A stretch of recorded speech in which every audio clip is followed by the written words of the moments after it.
Hi, I'm Dr. Sunil Richardson. I'm a maxillofacial and craniofacial surgeon. I practice out of South India and also out of the Middle East in a city called Muscat. Now today I'm going to tell you something about snoring, which is very, very common. So many of us have this issue. But snoring also has a lot of side effects. Many patients who have snoring have also what is called as an obstructive sleep apnea. Apnea is a condition when the brain gets less oxygen, and so this has a vicious cycle that even takes patients or gets the patients to have hypertension and other medical issues. So how do we solve this? Well, a maxillofacial surgeon with training and expertise can do just that.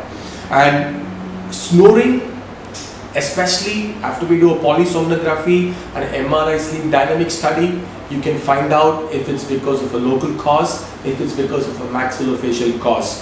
So now here we have with us this handsome guy who actually lives in Melbourne but is originally from this city of ours. So a couple of years ago he came to us with a severe complaint of snoring, and that's how he used to look. He's also had a severe problem with breathing sometimes. He had a short neck. His lower third of the face was not adequate, and we found out that he needed a maxillomandibular advancement, so to say. So what essentially was done for him was we got the lower jaw forward, we got the chin forward again, and the upper jaw forward. So the entire middle third and the lower third of the face was stretched forward.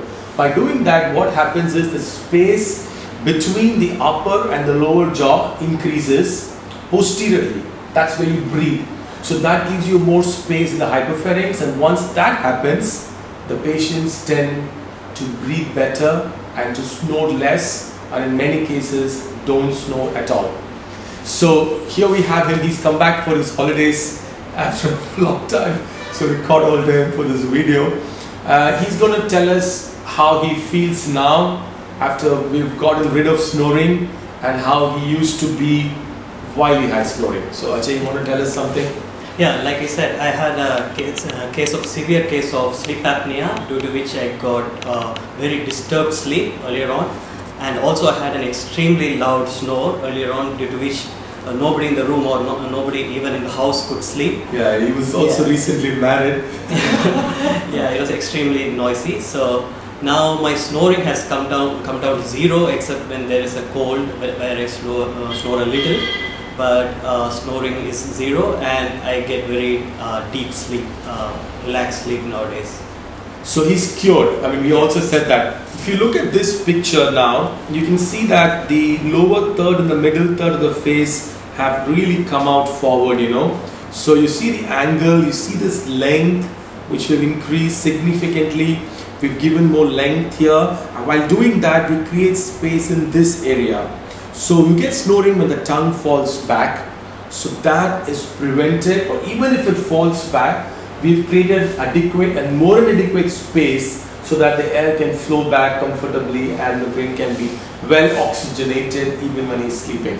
Okay, so with this we move on to the next thing. So how difficult or how uncomfortable did you find in the first, let's say, couple of months after surgery?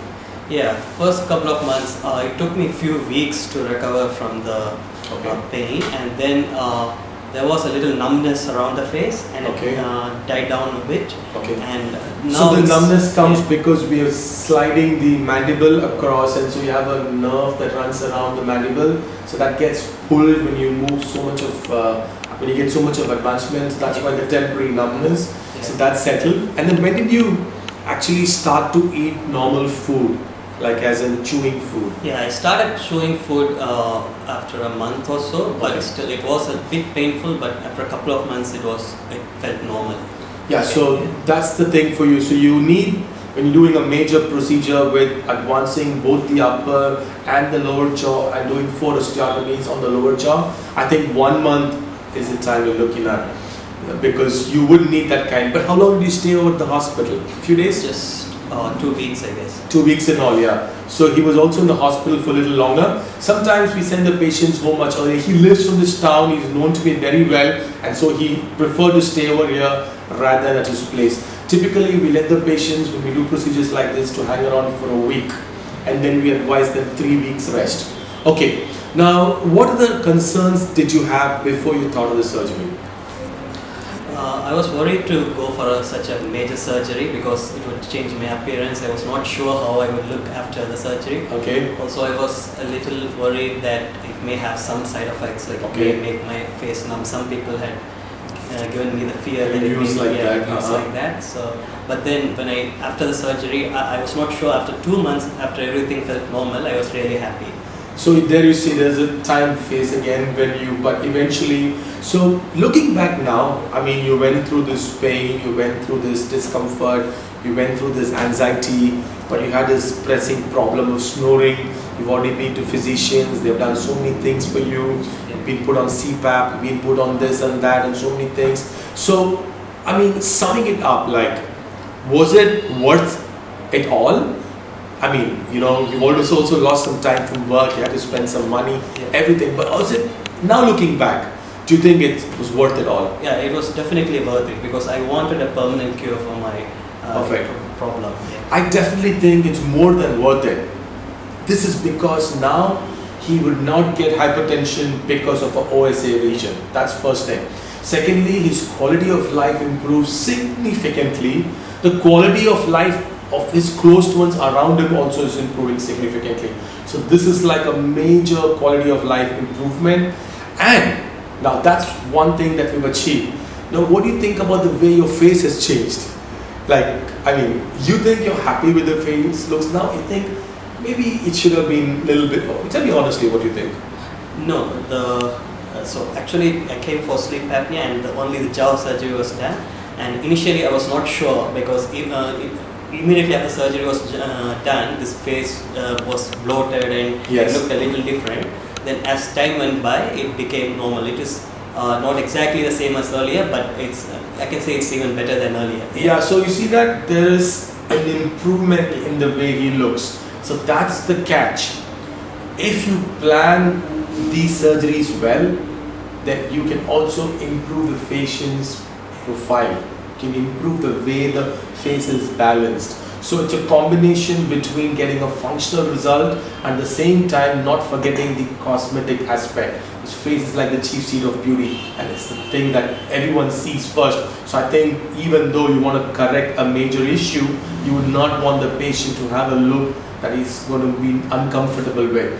So that's the bottom line. So we here at Richardsons, we not only take care of your functional issues, and then we can also make sure, be it hemangioma, be it obstructive sleep apnea or any of the major issues that you have, it will also ensure, we also ensure that cosmetics is very well taken care of. If you are unable to improve it, then we at least make sure it's not worsened, right? So is there anything else you would want to tell a person who's sitting on the fence, you know, who's also young, who's like in the early 30s like you are, and who has a long life ahead, who has this issue of snoring, who's been to many physicians, who's gotten many things done, but is still, you know, this thing is going on with them, but they're really scared also about surgery because as we said, this is not a simple surgery. So what would you want to tell them? I mean, is there something you want to tell them?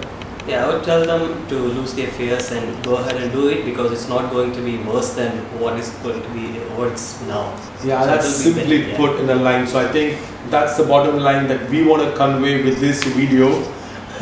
The objective is to make sure that we take away that fear and we give you the confidence that not only can you clear these kind of functional issues, especially snoring, totally and completely, but also at the same time give the patient a more confident, positive look towards life and also improve the facial features. So I think this was the core idea of this video, and I really want to thank you, Ajay, for having agreed to get this done in your short few days of holiday, and well, all the best to you and thank you again. Thank you so much.